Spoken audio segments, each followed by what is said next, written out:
por uma sala do Classroom. Como é que funciona essa sala? Por ali, vocês podem mandar as atividades que são pedidas, né? E, inclusive, é feita avaliação por ali. Vocês estão fazendo matemática, eu acho, não? Matemática estão fazendo pelo Classroom? Não, a gente está fazendo pelo Google Forms. Ah, tá. Então, pelo Classroom, para fazer prova, por exemplo. Então, eu marco uma prova com vocês, ela é toda objetiva, né, de assinalar, e ali ele já gera o resultado, o Classroom já corrige, já dá nota, então dá de fazer atividades avaliativas por ali.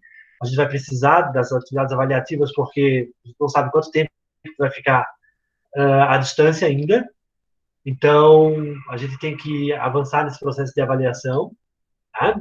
Isso quer dizer que, então, na próxima quarta, a gente tem uma avaliação sobre reforma religiosa. Beleza? Tá, mas essa avaliação é tipo, faz durante a aula com vocês? A gente faz, tipo, cada um em casa? Assim? Vocês vão fazer em casa. Eu vou mandar pelo Classroom, vocês recebem lá na sala do Classroom o link da prova, vocês abrem, a única atenção que tem que ter é assim, quer ver? Ó, que depois que marcou a alternativa, não dá para trocar. Não dá para. Tem que pensar bem na hora de marcar, porque clicou na alternativa que vocês querem, não dá mais para trocar. E daí ele já diz se está certo ou se está errado. Aquela questão. Né? Então a gente vai fazer isso com mais frequência, vou dar o conteúdo, posso fazer um quiz, com 2 alternativas só, ou uma questão de assinalar, como vocês já estão acostumados, mas vão fazer parte da avaliação de vocês. Inclusive já aparece a nota, já faz média, traz uma bem para a sala de aula mesmo, virtual. Né? Então a gente vai começar a fazer essas avaliações também pelo Classroom. Certo? Vai deixar de ser por conceito? Vai ser por nota a nota mesmo? Agora que tá no Classroom? Porque na verdade, o conceito tem por trás uma nota, né? B, por exemplo, é 7, 7,5, o MB é 8, 8,5. Os professores do diário, por exemplo, marcam a nota numérica. Vocês é que não sabem a nota numérica. Para não ficar aquela coisa de ficar contando pontinho, né? Quem foi tirou mais, quem tirou menos, que é comum nas escolas que tem nota numérica. Então, ali vocês vão saber a nota numérica. Não tem como. O Classroom não tem conceito, não trabalha com conceito. Tá? Mas a gente vai experimentar na próxima semana e a gente vai também vou ajudando vocês a fazer para ver como é que funciona isso. Tá? Eu já comecei a fazer a prova, já aprendi a fazer a prova. Ontem passei a noite estudando como é que se faz uma prova no Classroom. Mas a prova de reforma religiosa. Na próxima quarta-feira, então. Vamos lá. A gente começou a ver na aula passada o reino de Gana e de Mali. Ó, lembrando lá, ó, a gente falou sobre 3 povos. 5 povos a gente falou. Né? Os berberes, ou tuaregues, que faziam comércio no Saara, do norte para o sul, e acabavam levando com eles as informações, inclusive eles trouxeram o islamismo para o sul, para essa região chamada de Sahel.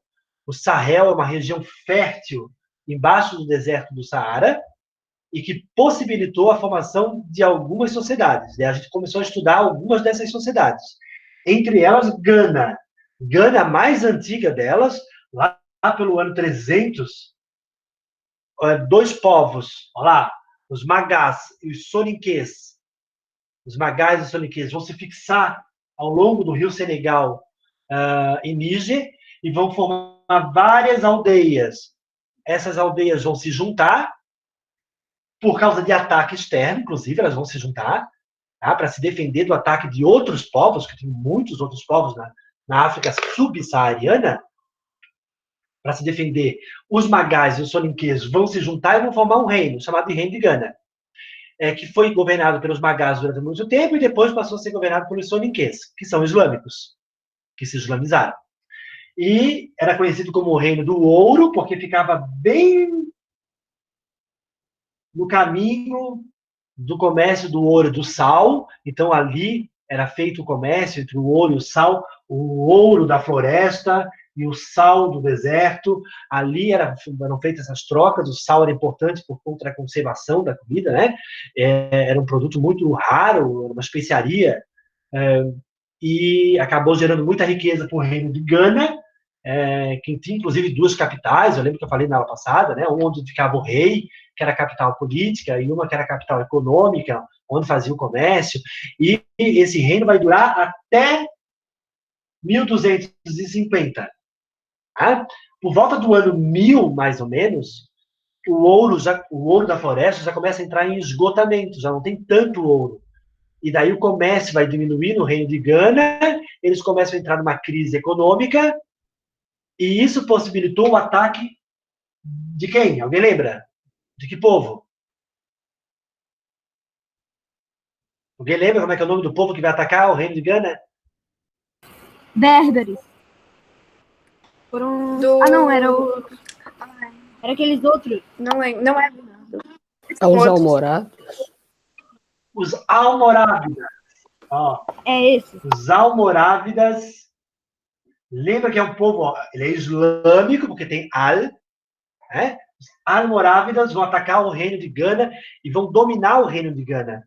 Só que isso enfraqueceu Gana a tal ponto que mesmo os Almorávidas cansaram com a guerra, e em seguida o outro reino vem e domina, o de Mali.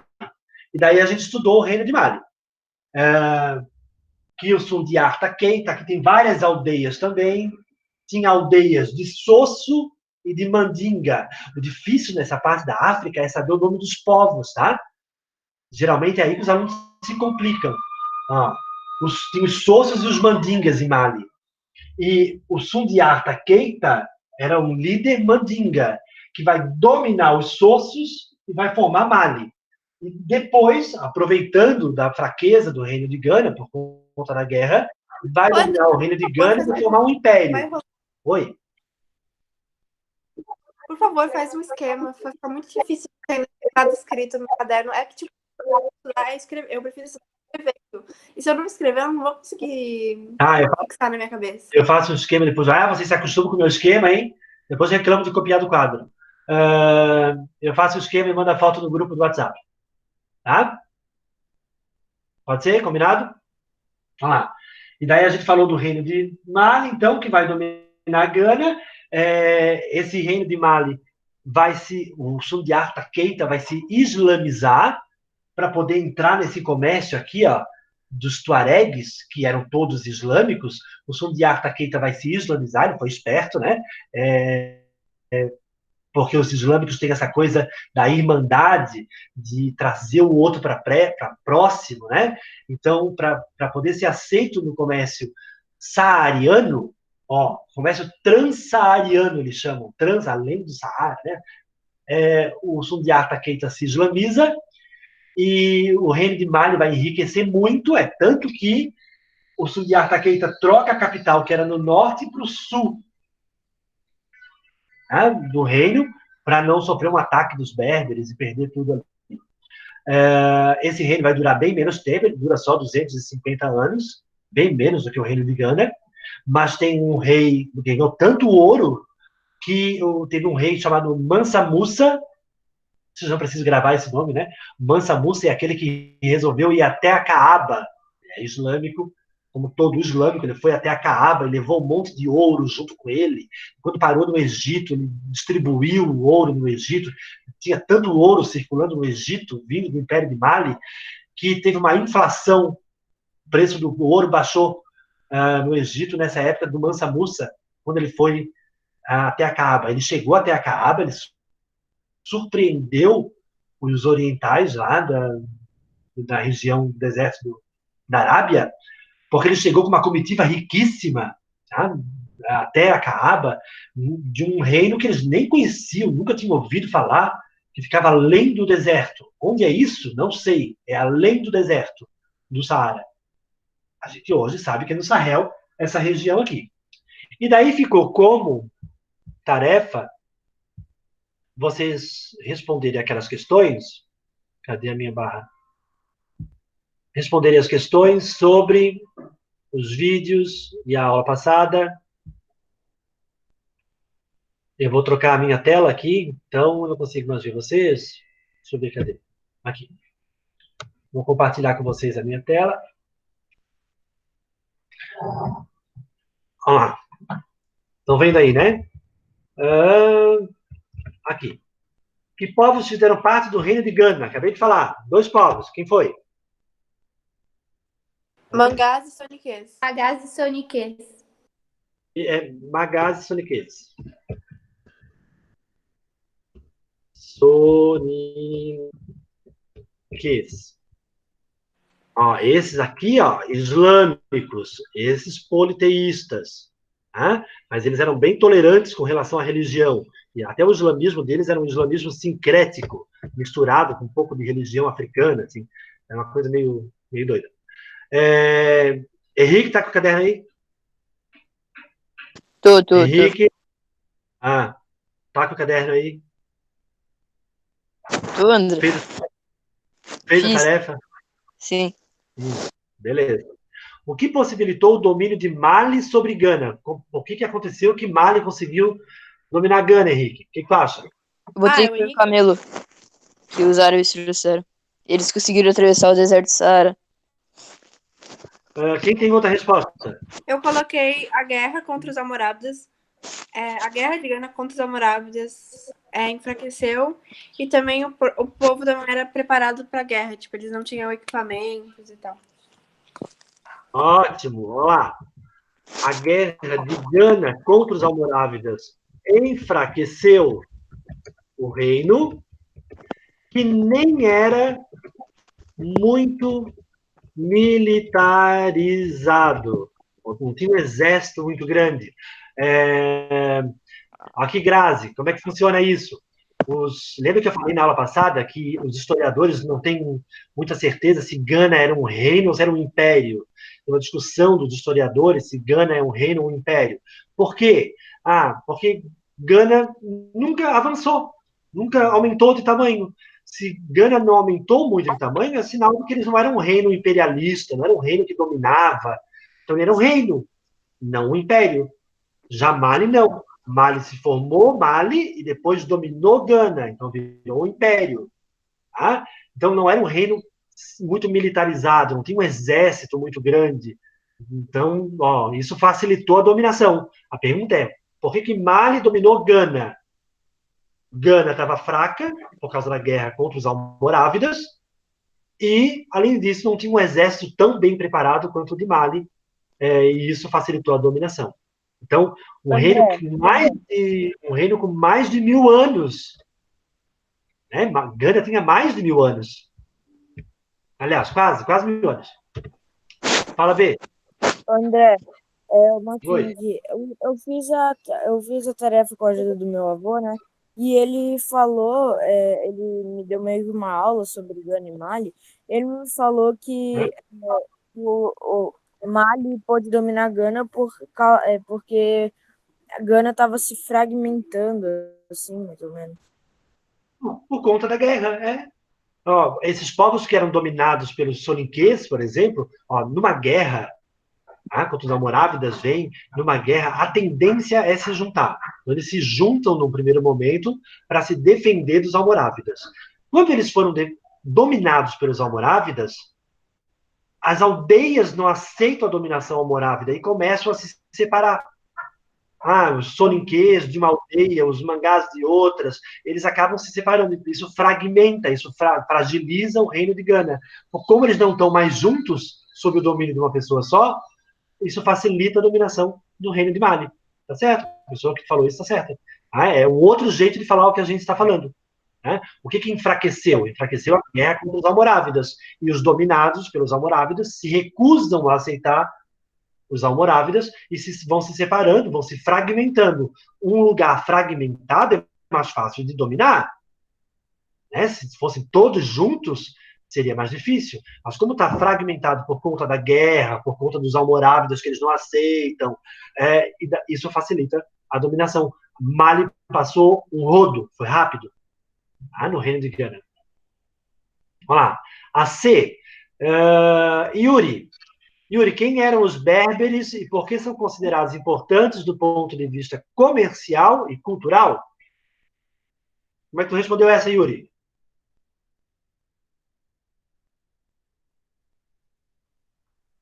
Eu acho que Yuri. não tem microfone. Não O tem Henrique microfone, botou. Posso responder? O Henrique botou ali que ele não tem. Então pode, Helena. Eu vou responder falando que eu tô com preguiça de ir até a página. Mas os berberes são os tuaregs na visão de outros povos.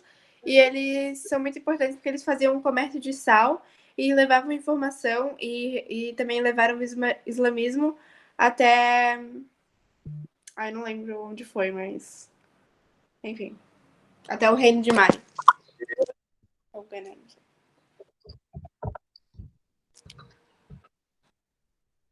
Opa.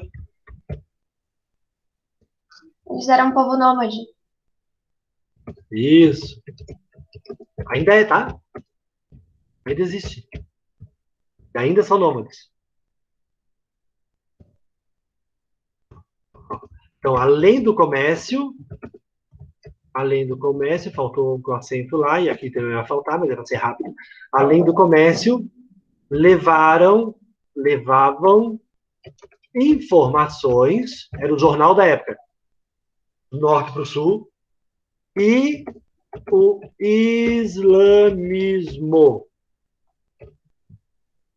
Certo? Olha lá, os tuaregs eram os nômades do deserto do Saara, que faziam comércio entre o Sahel e o norte da África, a Ásia, até as coisas que vinham da Europa para a África, né? Porque aqui a Europa e a África aqui se conhecem. A Europa não conhece o Sahel, mas o deserto sim. Os Almorávidas, que é onde hoje está o Marrocos, que é bem coladinho na Espanha, né? Bem próximo da Espanha. Então, ali eles já faziam comércio. Então, os tuaregs traziam comércio e cultura. Eles faziam uma troca cultural, trazendo informações do que acontecia, e entre essas coisas culturais, o islamismo. Então, olha lá, vamos passar para a próxima. Estão corrigindo aí, né? Sim. Por que Sundiata Keita Evelyn se converteu ao islamismo? Para poder entrar nas comerciais. Isso, para poder entrar nas rotas comerciais de quem?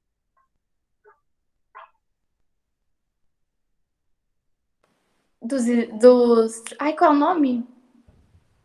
Ai, esqueci o nome.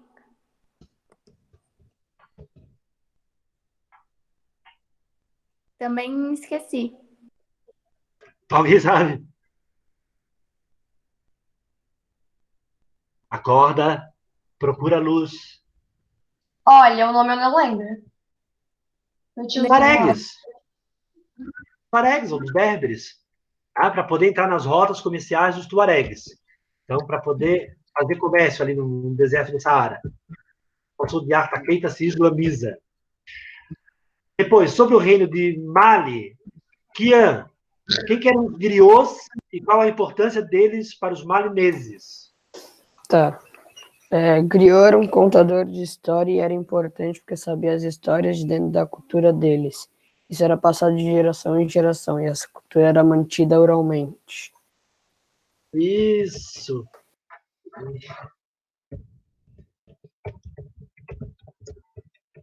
Pois mantinham os ensinamentos de forma Eles existem até oral. hoje, né, André? Até hoje. No Brasil, inclusive, tem um grupo chamado Griots, lá no Nordeste, de contadores de história. André, Oi? Tu tinha passado um vídeo e no vídeo falava que os griots, eles podiam ser homens ou mulheres. Sim, sim. Pode ser homens ou mulheres. Eles são contadores de história. Inclusive, tem assim, quer ver? Ó, tem os contadores de histórias, tem os de música. São pessoas que mantêm a cultura, eles contam coisas. É um nome específico, né? Isso existe em outros povos também. Grécia tinha, Roma tinha, só que eles não têm esse nome griot e também não tinham essa importância que tem dentro da cultura malinesa. Eles eram tão importantes que daí tem a outra pergunta, né? Por que eles eram enterrados dentro dos baobás? Fabiola, como é que tu respondeu essa?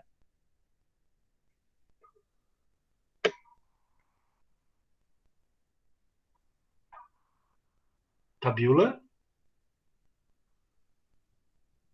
Fabiola tá aí ainda, gente?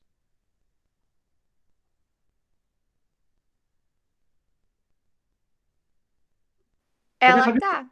A Fabiola tá. Fabiola, tá me ouvindo? Tá me ouvindo? No chat ela ainda não se manifestou, eu acho.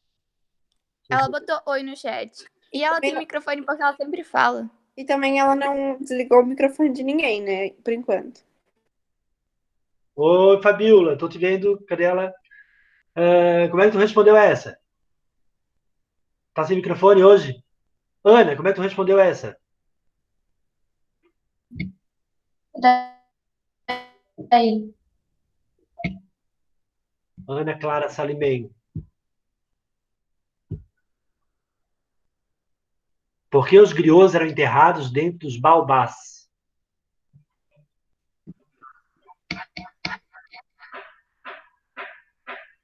Oi, Ana? meu microfone não quer abrir. Ah, Abriu a... Abriu, eu acho. Não tava querendo abrir o microfone. a gente tá te Não ouvindo? tava querendo abrir. Porque eu não tava querendo abrir, a internet não tava coisando. É a 7? É a F. A, B, C, D, E. É a F. Porque era uma árvore sagrada. E se a pessoa era enterrada lá, mostrava sua importância. Porque era uma árvore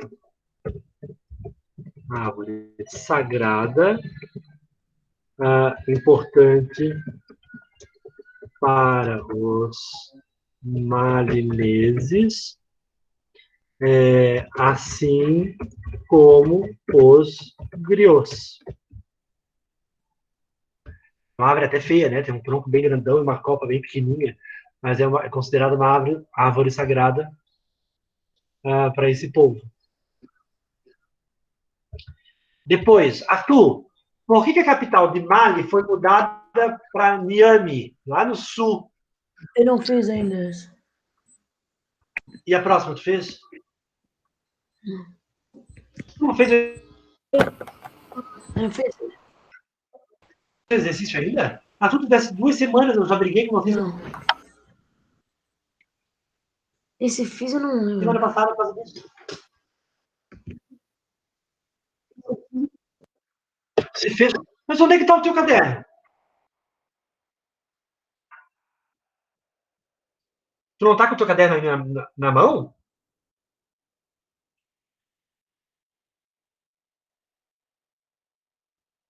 Vem passear na aula de história? Eu posso tentar. Porque senão, se não tivesse sido mudado, É porque ia eles são ameaçados. Calma. Eles se sentiam ameaçados. E para não serem dominados, eles mudaram para o... Para não serem dominados De invasão. pelos berberes. Isso, eles tinham medo que os berberes invadissem. Então, trocaram a capital de onde era para Niamey. Olha lá, o que marcou o início do reino de Mali.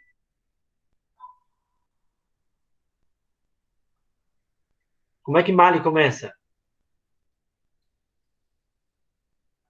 Vocês estão aí, gente? começa quando invadem Gana. Não, daí é o Império. Quando o Sundiata Keita, ele toma o poder? Isso, Sundiata Keita, que eu não lembro como é que escreve. Keita domina os Sossos e unifica o reino. Olha lá. Opa. O reino. Lembra que Mali tem os Sossos e os Mandingas. O Sundiata Keita é um Mandinga. Ele domina as aldeias Sosso e formam o reino de Mali. Então, quando o Sundiata Keita domina os Sossos e unifica o reino. Até que horas vai essa aula? Calma lá. Até 9h15. Acho que tem exatamente 15 minutos. Deixa eu interromper essa coisa. André, E a gente vai assistir... Cadê? Oi. o conteúdo da Fala. o conteúdo da reforma religiosa é mais legal, porque esse é muito... Tem graça, sei lá.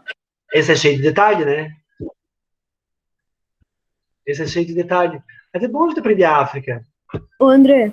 Eu gosto de aprender a África. Eu fiquei com saudade desse sistema de império, dessas coisas. Eu fiquei cansado já dessas coisas de... daí o feudo se converteu para ser islâmico. Daí eu prefiro mais as coisas do império, essas coisas. Logo, logo a gente chega lá. A gente volta para... a gente vai ver daqui a pouco como é que se forma a França, a Inglaterra. Eu prefiro Vamos ver se vai aparecer aqui. a história da Europa, é mais interessante. Prefiro estudar Grécia. Conseguem ver... Roma. Vocês conseguem ver o vídeo do YouTube? Ainda não, tá começando. Agora deu. Aparece para vocês? Aparece.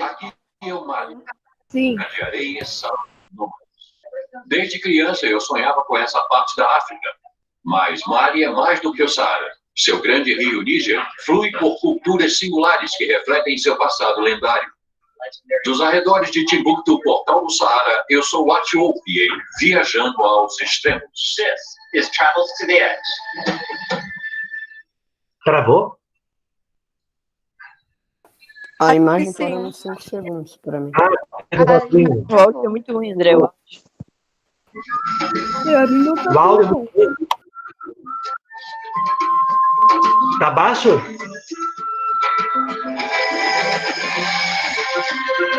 Não.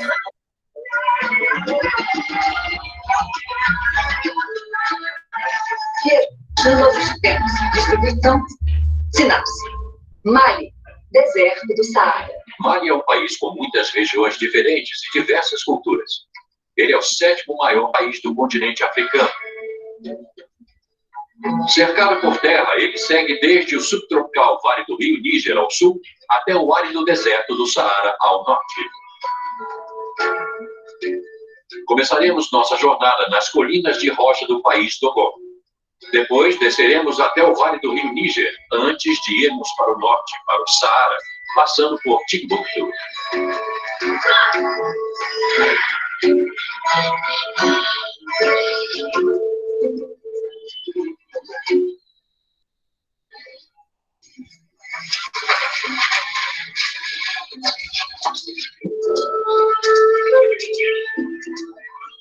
Estou explorando o país Dogon e o resto de Mali com o nosso guia Amadou e com David Conrad, um pesquisador que estuda e vive no país há muitos anos.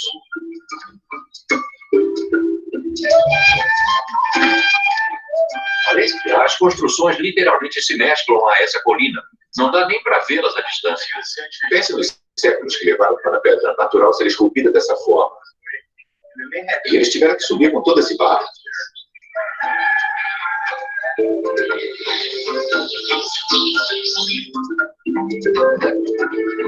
Que bonito.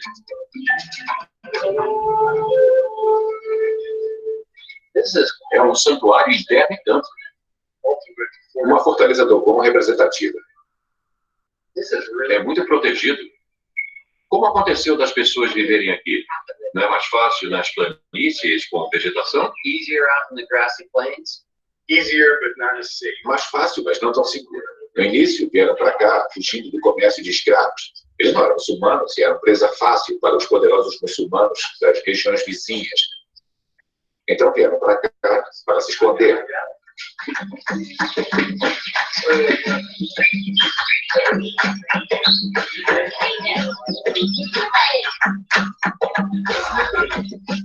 Escorregadio e inclinado.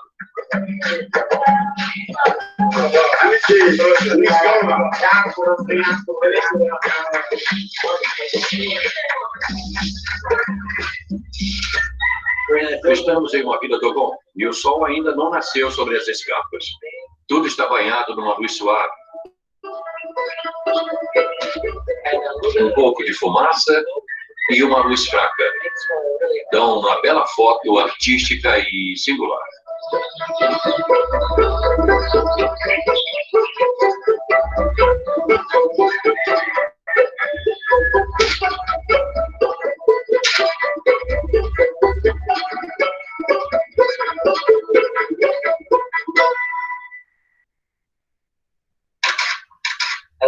Adorei a textura dessa porta Dogon, mas também a textura da pele da senhora.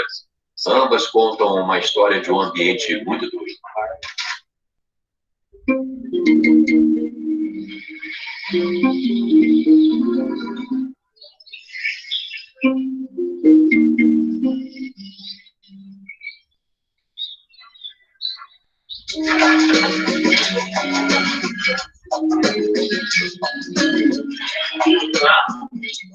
Uma escada para o céu.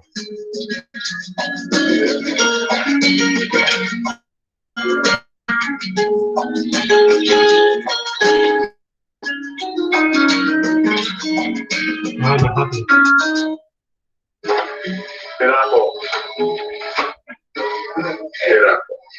Esse lugar me parece muito poderoso. Quando se mata um animal, uma enorme quantidade de energia espiritual dele é liberada. E você tem que se proteger disso. Um caçador é, de alguma forma, um tipo de pacto. Ele tem que ter a proteção do mundo espiritual e a comunicação com o mundo dos espíritos para ser bem sucedido. Para mim é interessante. Já viajei na Amazônia e a outros lugares na África e na Ásia selvagem. E há sempre uma ligação entre os animais que são caçados. Uma reverência a eles. E isso fica evidente. Eles respeitam sua caça e eles levam em conta o espírito dos animais que eles matam.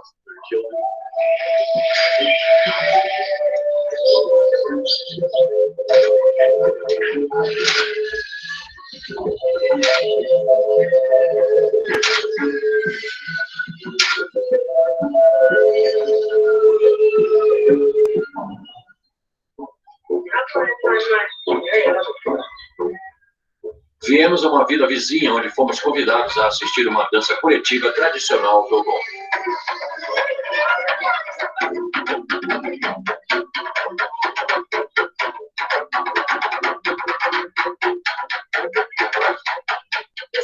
Essa é uma das grandes danças africanas.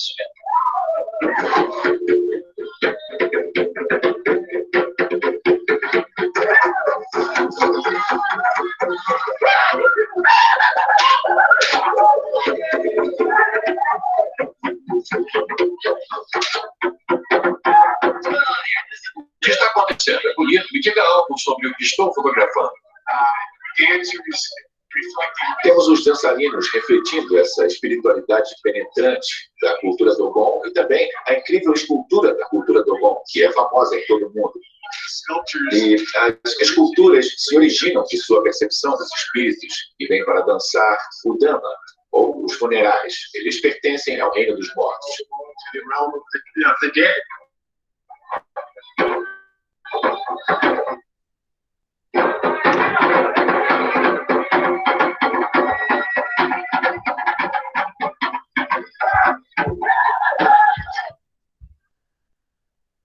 Vamos lá. Gente, aqui, ó, esse vídeo estava sugerido para vocês lá na atividade, né? Para que vocês assistissem. Aqui fala um pouquinho da cultura de um dos povos dominados pelos malineses. Tem uma coisa interessante que o vídeo não mostra. O Império de Mali, o Reino de Mali, depois Império, não é no mesmo lugar onde está Mali hoje. Então ele está falando da cultura Dogon que está no país de Mali hoje, mas eles não são do Reino de Mali antigo. O Reino de Mali antigo é mais para leste, mais para o interior da África. Não coincide o país de hoje. Beleza, a gente viu os dois reinos já, Gana e Mali. Na próxima aula a gente vai falar de um outro povo, os Bantus. Esse é que vão vir para o Brasil mais tarde. Tá? Fica como tarefa para vocês. Olha lá. André. Oi. Oi. O país de Mali, ele não está localizado onde fica Gana? Onde ficava Gana? Ou basicamente. Tá. Basicamente propaganda. Vamos lá, tarefa de vocês, marca aí. Eu achei que a próxima aula a gente ia fazer revisão do conteúdo. Não, quem faz revisão são vocês? Não, mas eu achei que fosse a revisão de reforma religiosa. Mas vocês podem assistir as aulas de reforma religiosa, estão lá no canal do YouTube. Né? Pode voltar aquelas aulas. Vamos lá. Página 55 a 57. Questão 1 a 7. 1 a 7 da página 55 a 57. Alguém coloca no grupo do WhatsApp.